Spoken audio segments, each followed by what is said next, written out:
By the time the turkey was carved, the jokes had already started. They always did. In our family, Thanksgiving wasn't just about gratitude. It was about roles. My sister the achiever. My cousin the athlete. My father the storyteller at the head of the table. And me, the dreamer. I used to think the word sounded beautiful. When I was 10, it meant I drew too much and stared out windows. At 15, it meant I wanted to study design instead of accounting. At 25, it meant I hadn't yet turned into something that impressed my father's friends. That night, the dining room was warm and loud. Glasses clinked. Someone turned up the music in the kitchen. My father stood, napkin still tucked at his collar. Wine raised high. To family, he began, and everyone echoed him. Then he smiled, that particular smile that meant a performance was coming. And to the dreamer who'll never amount to anything. The laughter came fast, automatic. My aunt slapped the table. My cousin whistled. Even my sister smiled tightly, eyes already sliding toward me in apology she wouldn't voice. I kept my fork in my hand. The metal felt heavier than it should have. My father wasn't done. He turned toward me directly, glass still raised. If you vanished today, he said lightly, would probably celebrate. One less mouth to feed. More laughter. Not as loud this time, but enough. There's a specific kind of silence that follows humiliation. It isn't quiet. It's crowded, with heat in your face, with the sound of your own pulse, with the question of whether you're overreacting. Part of me wanted to laugh with them. I had before. That's how you survive it. You agree with your own erasure. Instead, I set my fork down carefully. I stood up. The chair legs scraped against hardwood, too loud. Conversation faltered, but my father only smirked, as if this were the next act. I didn't know what I was going to say. I just knew I couldn't stay seated. Before any words formed, another sound cut through the room. A fork placed deliberately on china, not dropped. Placed. My grandfather cleared his throat. He rarely raised his voice. He didn't need to. At 82. His presence had weight simply because it endured. That's enough, he said. It wasn't shouted, it didn't need to be. My father laughed awkwardly. Oh, come on. It's a joke. Grandpa looked at him for a long moment. Not angry, just steady. I remember, he said slowly. When you were 27 and everyone said you were chasing foolish ideas. Remember that printing business? The room stilled further. My father's smile thinned.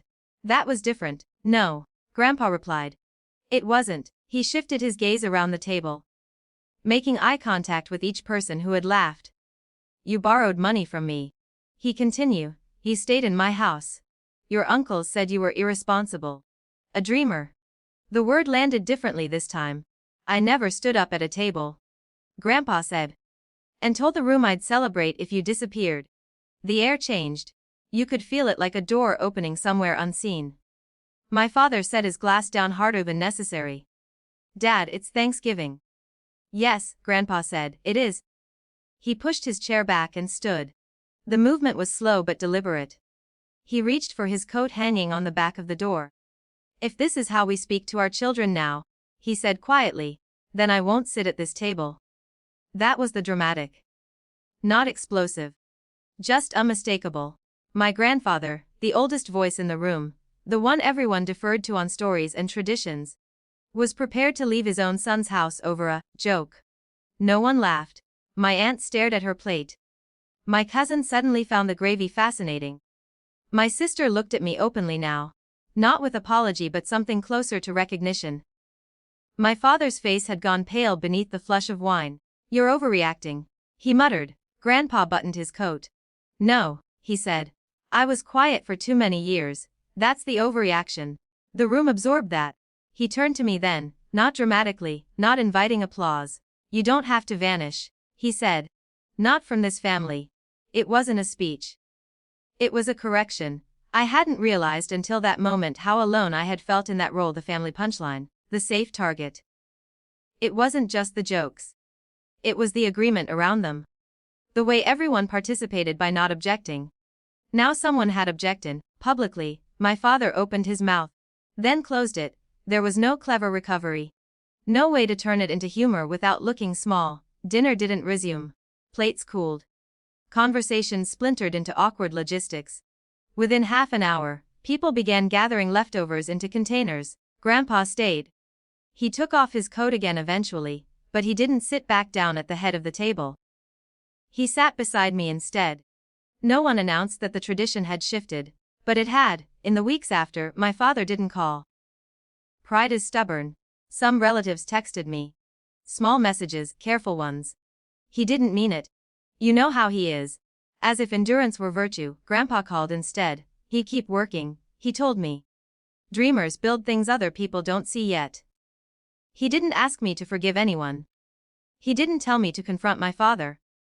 He simply refused to let the narrative stand unchallenged. The next Thanksgiving hasn't happened yet. I don't know what the seating will look like.